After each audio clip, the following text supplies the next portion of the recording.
Welcome back to the podcast, Unbinding the Bible. This is episode 146, Power Over versus Power Under.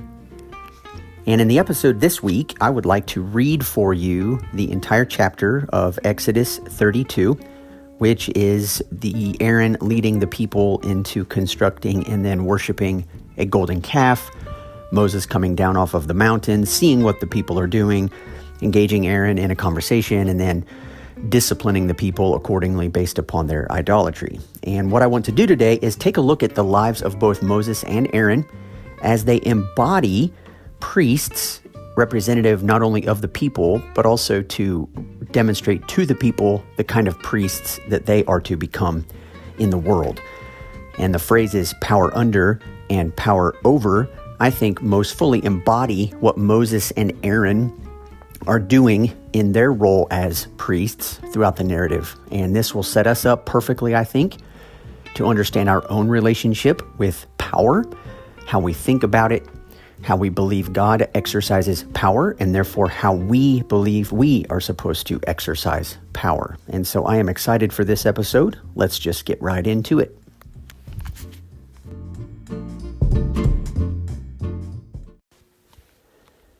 Before we get into Exodus 32, I actually want to read another passage that shows up immediately before the giving of the Ten Commandments or the giving of the law. And then Exodus 32, when we get to that section, that's actually something that shows up right in the middle of the Lord giving to Moses the specific ramifications or the specific laws and implications of the Ten Commandments and how the people themselves are to be positioned in relationship to God and in relationship to one another so that they can fully embody the laws that the Lord is giving. And so again, Exodus 19 is a passage that I want to read for you, which more or less sets up Israel's relationship to the law and their relationship to the Lord and to the nations. And then Exodus 32 is going to be a little bit of a break in several chapters of the Lord giving Moses explicit instructions about tabernacle building, about priests and their attire and how they are to go about their service. And I think if we read Exodus 19 first, recognizing that Israel itself is called a kingdom of priests, then it might help us to rationalize and understand why so many explicit instructions are given specifically to priests. And so in Exodus 19, 4 through 8, here's what we read. And again, this connects, I also believe, the first half of the book of Exodus with the second half. The first half being the tremendous deliverance that the Lord provided for Israel in rescuing them from Egypt. And as we looked at last week, Israel itself needing the Egypt's idea of how they define God to be radically re-altered. And we're going to take a look at that again this week.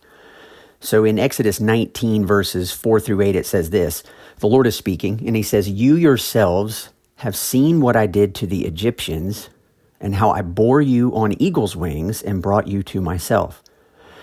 Now, therefore, if you will indeed obey my voice and keep my covenant, you shall be my treasured possession among all peoples, for all the earth is mine. And you shall be to me a kingdom of priests and a holy nation. These are the words that you shall speak to the people of Israel." So Moses came and called the elders of the people and set before them all these words that the Lord had commanded him. And the people answered together and said, "All that the Lord has spoken, we will do." And Moses reported the words of the Lord to the people. Now, the people's response to this idea that they will be to the Lord a kingdom of priests and a holy nation, it's interesting that the people respond with, "All that the Lord has spoken, we will do." Now, time will tell as to whether all that the Lord has spoken, the people will do or not. And so we're not going to read far in the narrative of Exodus to get to a section where we see whether the people will do this or whether they won't. In fact, in the flow of Exodus, this is almost the very next actual narrative. There are very little narratives that take place in the giving of the law, but the giving of the law itself is broken up by this narrative in Exodus 32. And so I know it's a little long, it's about 35 verses, but I'm going to just read it for you. And if you just listen That way I can reference back with verses and don't feel like you have to be totally lost. You will have at least heard it once on this episode. So it starts in Exodus 32, verse 1. When the people saw that Moses delayed to come down from the mountain, the people gathered themselves together to Aaron and said to him, "Up, make us gods who shall go before us.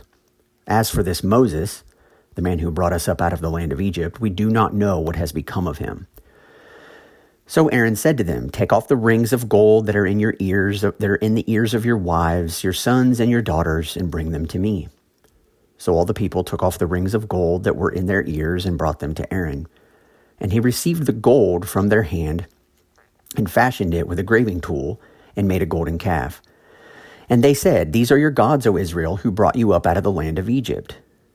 When Aaron saw this, he built an altar before it, and Aaron made a proclamation and said, "Tomorrow shall be a feast to the Lord." And they rose up early the next day and offered burnt offerings and brought peace offerings, and the people sat down to eat and drink and rose up to play. And the Lord said to Moses, "Go down, for your people, whom you brought up out of the land of Egypt, have corrupted themselves. They have turned aside quickly out of the way that I commanded them. They have made for themselves a golden calf and have worshipped it and sacrificed to it and said, 'These are your gods, O Israel, who brought you up out of the land of Egypt.' And the Lord said to Moses, 'I have seen this people, and behold, it is a stiff-necked people. Now therefore let me alone, that my wrath may burn hot against them, and I may consume them, in order that I may make a great nation of you.'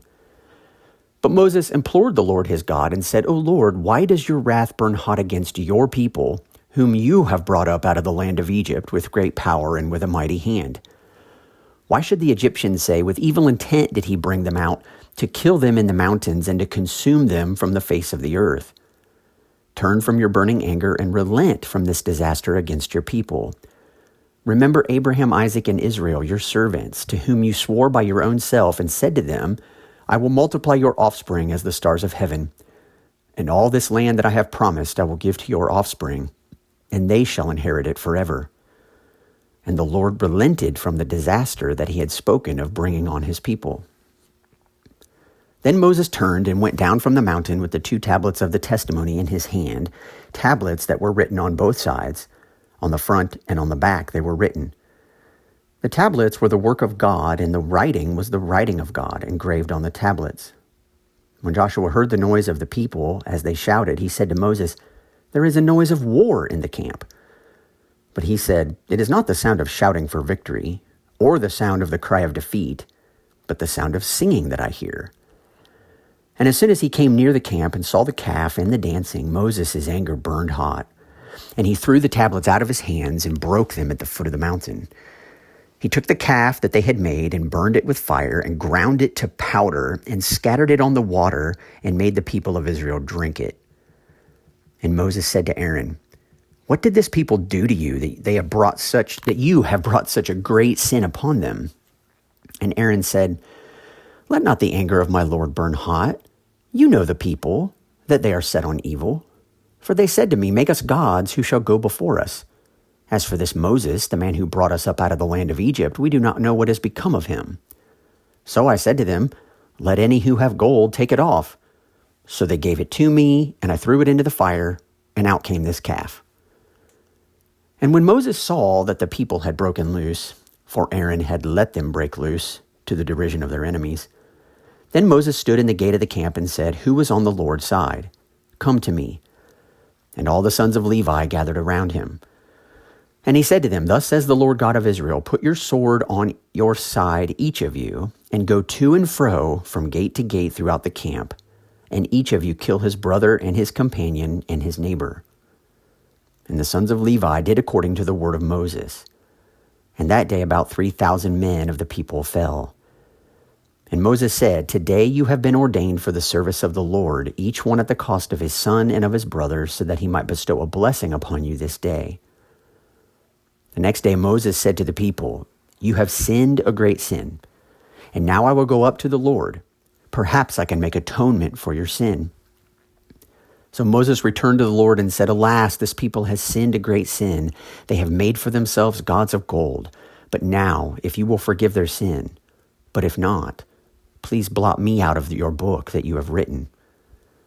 But the Lord said to Moses, "Whoever has sinned against me, I will blot out of my book.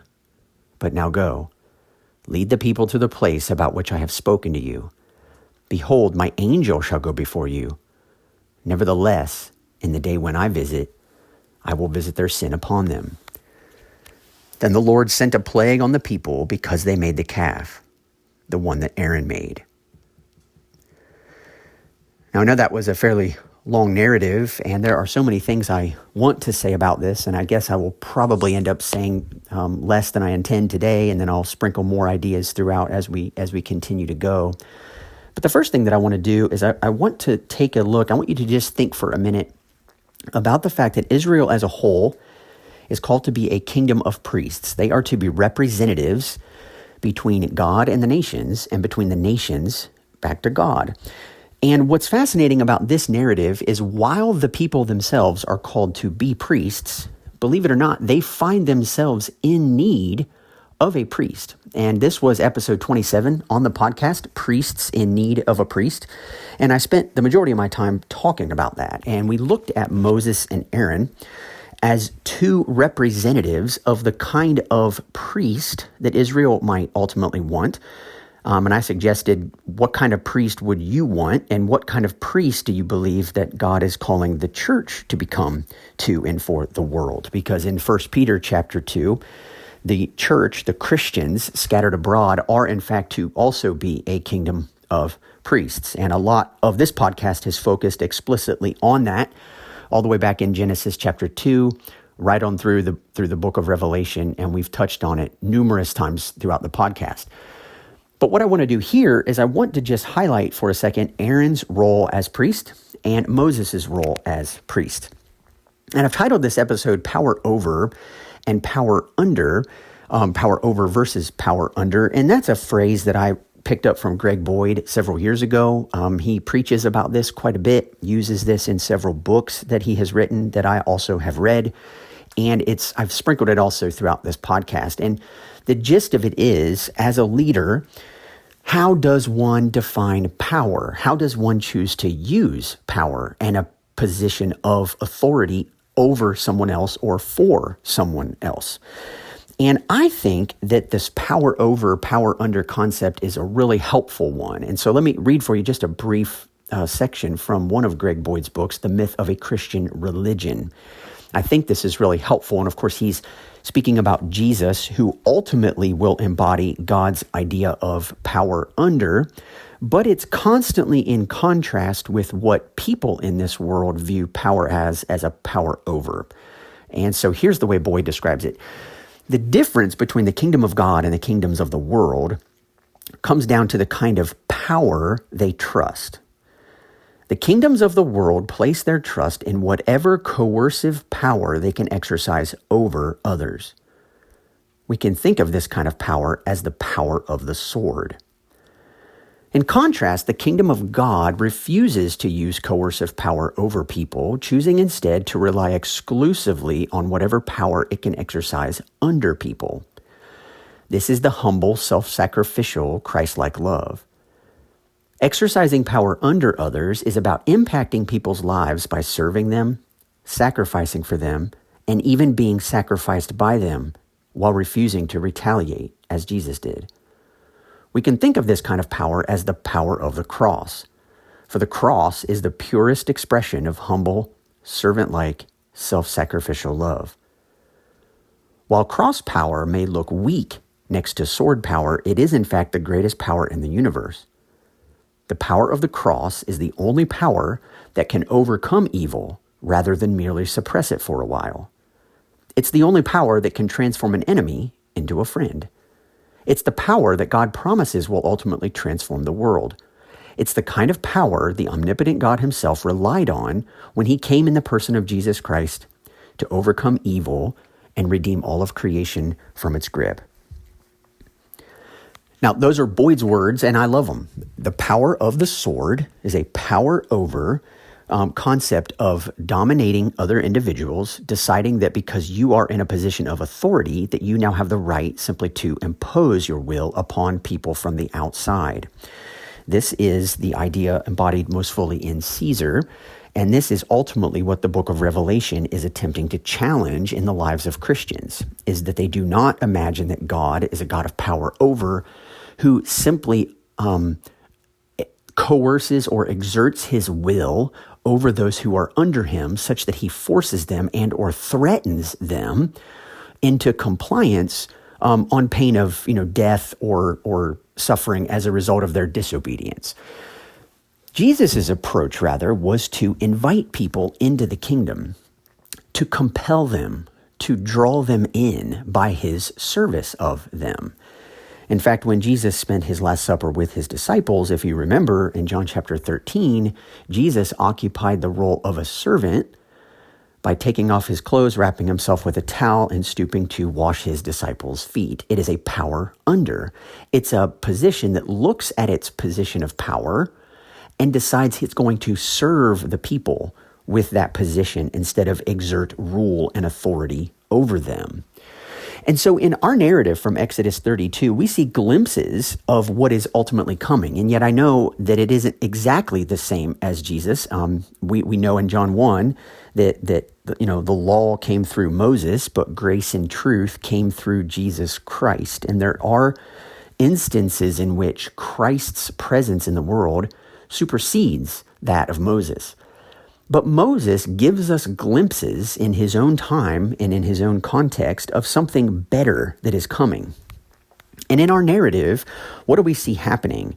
We see Moses himself intercede for the people when the Lord's anger burns hot against them for committing idolatry. And you remember what we looked at last week. If the people are now imagining that God is somehow like Egypt's gods, that would frustrate, that would potentially anger and infuriate the Lord, because he's nothing like that. And yet Moses has been spending several days in the Lord's presence, so many days, in fact, that the people get frustrated that he hasn't returned. And this is the main reason why they ask Aaron to make a golden calf for him. But notice what's happening. Moses' presence in the Lord, Moses' presence with the Lord has so encouraged him and so strengthened him by the kind of character the Lord embodies, that when the Lord expresses a true desire and a just desire to destroy the people and to create a new nation out of Moses, Moses steps in the gap and intercedes on behalf of the people.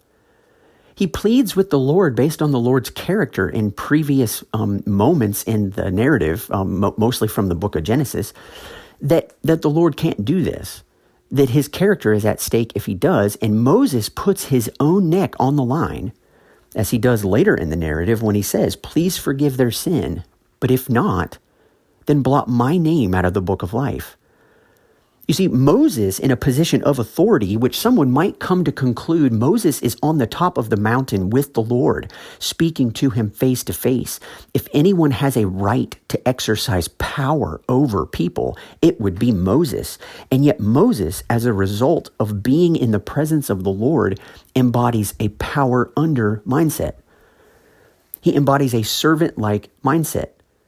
He comes down from the mountain, sees the crazy actions of the Israelites led by Aaron, and decides that he needs to intervene on their behalf. He needs to intercede on behalf of this wayward people by pleading with the Lord not to destroy them.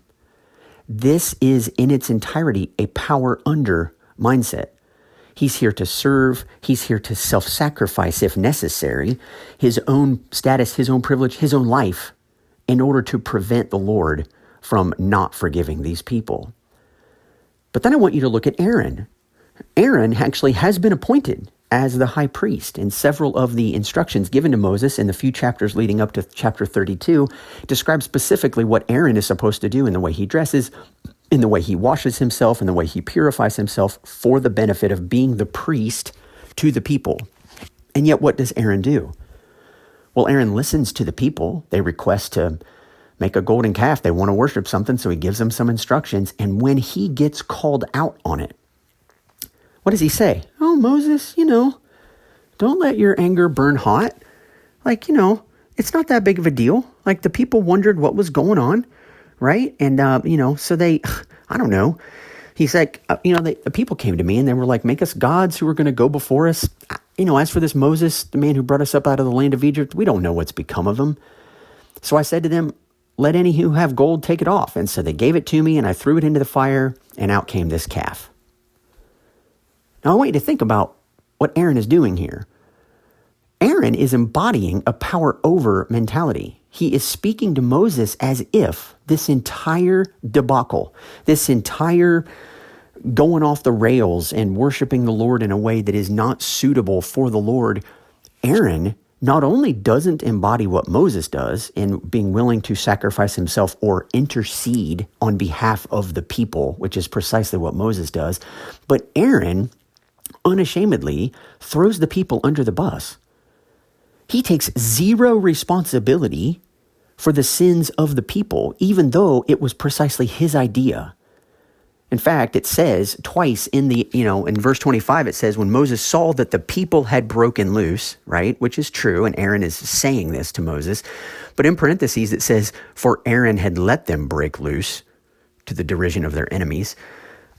We are given this insight. Hey, guess what, guys? The priest represents the people. And as the priest goes, so go the people.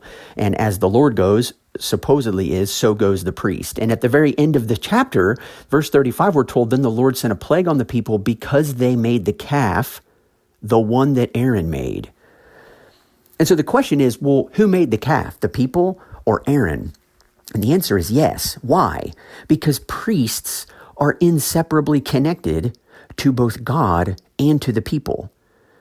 And so the question that's on the table, and this is one that I really am challenged to ask more and more the older I get, but it is who you think God is will determine how you choose to image him, how you choose to represent him as one of his priests. Now let me read that one more time. Who you think God is will determine how you choose to image him, how you choose to represent him as one of his priests. You see, this is Moses versus Aaron. This is power over versus power under. Aaron has now fallen completely prey to this construction of a golden calf who is embodying might, power, and strength. And if Aaron really believes that this is who the Lord is, and he is standing in the place as the Lord's representative, guess what? Aaron's best job as an image bearer and as a priest of that God is to also embody power, might, and strength. And any person who embodies power, might, and strength as their sole characteristics by which they understand their God would never stoop beneath the people to serve them for their own benefit, which is precisely why Aaron doesn't. Aaron has bought into the view that God himself is best represented by a God of strength and power, i.e., power over. Jesus will speak to his own disciples and say that the Gentiles exercise authority over you and they lord that authority over you. But then he turns to his disciples and he says, but it will not be so among you. If you want to look at worldly power, you want to look at worldly authority, it's always in a power over mindset. I'm in charge. I'm the one who makes the rules. All of you people beneath me, your job is to listen to me. And guess what? When things go poorly with the people beneath the leader, what does a power over leader who believes God is embodied by power, strength, and might, what does that leader do? He blames the people. They have gone astray. They have done what's wrong. What do you mean you're calling me out on this? But notice Moses doesn't go to the people primarily. He goes to Aaron because it's Aaron's job to stand in the place of the people. It's Aaron's job to represent the people. And I'm not sure if you picked this up when you were reading or when you were listening to me read rather, but I picked this up because I thought this was kind of significant. When Moses and the Lord see and hear what's going on in the mountain, verse 7 tells us the Lord said to Moses, go down, for your people, whom you brought up out of the land of Egypt, have corrupted themselves. Now that's super interesting. I don't know how many times I've read in the book of Exodus that the Lord your God has gone in and he's rescued you from the hand of the Egyptians. But now when the Lord speaks, he says to Moses, go down for your people, whom you brought up out of the land of Egypt. But then several verses later in the narrative, verse 11 to be exact, says Moses implored the Lord his God and said, O Lord, why does your wrath burn hot against your people, whom you brought out of the land of Egypt with great power and with a mighty hand? So this is really interesting. When the Lord speaks to Moses, he refers to the people as Moses' people, whom Moses brought out of the land of Egypt. And when Moses refers to the people in speaking to the Lord, he refers to them as the Lord's people, whom the Lord brought out of the land of Egypt. So which is it? Is it the Lord's people, or are they Moses' people? And the answer is yes. You see, in this narrative, there is such solidarity and such continuity spoken between the priest and the people that they're spoken of as if they're one. And Moses' role as a servant of the Lord is to see his connection with the people as one. So as Moses goes, so go the people. As Moses embodies the faithfulness of the Lord, so potentially the people could embody the faithfulness of the Lord. As the Lord extends his punishment to the people, Moses stays right beside them, right in continuity with them, and says, if you're going to destroy them, destroy me instead, so that your name won't be marred among the nations. Moses at every turn maintains this deep solidarity with the people that he is called to represent God to and represent back to God. Aaron, on the other hand, is as quick as as anything. I don't even have the illustration in my mind or the metaphor, but Aaron is quick on the draw. Maybe that's one. He's quick on the draw to distance himself from the people as quickly as he can. And this is a temptation that Israel will face time and again throughout the Old Testament. If they're supposed to be a kingdom of priests representing God to the nations and then representing the nations back to God, you will yet see time and time and time again where Israel is very eager for the Lord to destroy or to wipe out the nations of the world. In fact, Israel doesn't view itself as the reason why the nations have gone astray. They view themselves as more special in the Lord's eyes than the nations and are eager for the Lord to destroy the nations. But what you see with the person of Jesus, and here catching a small glimpse of it through Moses, is the fact that Jesus puts himself in total solidarity with the people. Jesus walks the line of the sinners who need baptized and cleansed from sin. And so he enters into the Jordan River and asks John to baptize him. Jesus takes on the sins and the infirmities of the broken people around him and thus sets them free from those sicknesses and infirmities. Jesus embodies a power under kingdom of the cross type of mentality where he serves and he loves and he guides and he leads by example. Aaron, on the other hand, embodies a power over mentality, which is much like the Pharisees. The Pharisees saw themselves as innocent and righteous in their own dealings. Clearly, the reason why Israel is in the predicament that it's in the first century is because of the tax collectors and the sinners, which upset them tremendously when they saw Jesus continually meeting and eating with them. This power over versus power under is a question that will capture the hearts of every person who claims to follow God. How does God exercise power? This is a question that Paul picks up a lot on in 1 Corinthians. This is a question that Jesus addresses exhaustively throughout the Gospels. And we see in a front row seat the power over, embodied in Aaron, versus the power under, embodied in Moses. And depending upon your view of who God is, determines which one of these you will embody when you think you are rightly imaging that God. And so let me repeat one more time what I think is kind of the key to this episode here, and that is who you think God is will determine how you choose to image him, how you choose to represent him as one of his priests. And in this narrative, we see Aaron representing God as embodied in the golden calf, in the way he serves as a priest. He's the one in authority. He's the one in power. He's the one in might and in strength. And when that God shows up, the only people to blame are the weak, sinful people beneath him.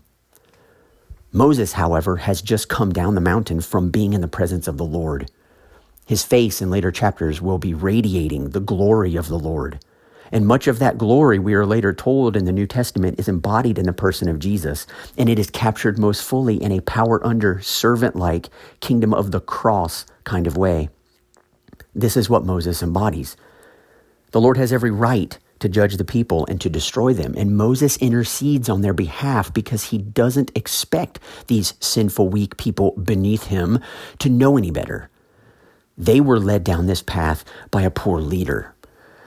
And in fact, when Jesus addresses in John chapter 10 and identifies himself as the good shepherd, it is in direct contrast to the false shepherds that were harassing people in John chapter 9, harassing the man born blind and his parents, thrusting them out of the synagogue because they dared to suggest that Jesus has done something that he shouldn't have done by healing somebody on the Sabbath. Over and over and over, we're confronted with what is our definition of power? Who do we think God is? And therefore, what do we believe it looks like to faithfully represent him as his priests? That's the question that I want us to explore over the next several months.